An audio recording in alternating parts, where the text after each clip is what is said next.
আলাইকুম সুপ্রিয় কৃষিপ্রেমী ও ড্রাগন প্রেমী দর্শক শ্রোতা, আজকে 4 তারিখ মে মাসের 2026 সাল। আমরা এসে আমাদের রেড ভেলভেট ড্রাগন ফলের বাগানে আমাদের যে ফুলের অবশিষ্ট অংশ আমরা ফেলে দিচ্ছি আজকে।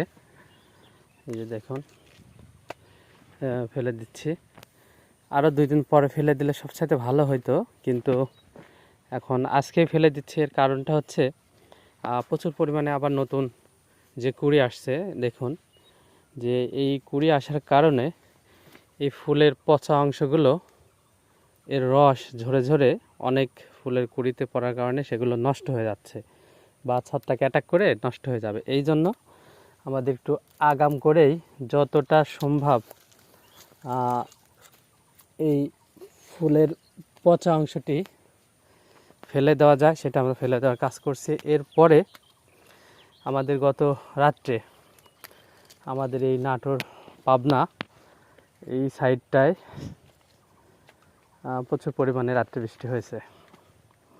তো দর্শক দেখুন, এই যে কুঁড়ি, মানে হিউজ পরিমাণে কুঁড়ি। ফুল ফল তো আছেই আলহামদুলিল্লাহ, কুঁড়ি আরও হিউজ পরিমাণে। তো বৃষ্টি হওয়ার কারণে আমরা আজকে এখন এগুলো পরিষ্কার করে আমরা স্প্রে দেব, পচনের ছত্রাকনাশক স্প্রে দেব।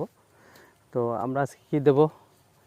আমরা আজকে দিতে যাচ্ছি কপার অক্সিক্লোরাইড গ্রুপের ছত্রাকনাশক। আমরা যেটা স্কোয়ারেরটা দিয়ে থাকি, স্কোয়ার ব্লু, এই স্কোয়ার ব্লুটা আমরা দেব কপার অক্সিক্লোরাইডের। তো এই জন্য এই নাভিগুলো পরিষ্কার করার কাজ চলছে দর্শক, এই দেখুন। তো ধন্যবাদ সবাইকে, আল্লাহ হাফেজ।